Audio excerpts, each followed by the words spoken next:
ভারত পাকিস্তানের গোলাগুলিতে আবার উত্তপ্ত কাশ্মীর সীমান্ত। মঙ্গলবার জম্মু ও কাশ্মীরের পুঞ্চ সীমান্তে ভারত ও পাকিস্তানের সেনাদের মধ্যে ঘটে গোলাগুলির ঘটনা। এতে সেখানে বিরাজ করছে টানটান উত্তেজনা।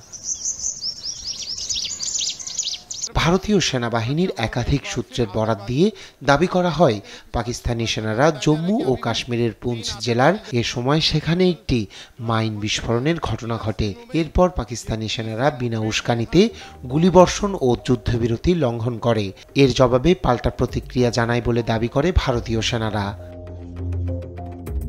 এদিকে পরিস্থিতি নিয়ন্ত্রণে রয়েছে ও নিবিড়ভাবে পর্যবেক্ষণ করা হচ্ছে বলে জানায় ভারত। এই ঘটনায় কোনো হতাহতের খবর পাওয়া যায়নি। আর নিয়ন্ত্রণ রেখা বরাবর শান্তি বজায় রাখার জন্য দুই দেশের মধ্যে বিরাজমান সামরিক সমঝোতার নীতিগুলো বজায় রাখার গুরুত্ব পুনর্ব্যক্ত করেছে ভারতীয় সেনাবাহিনী।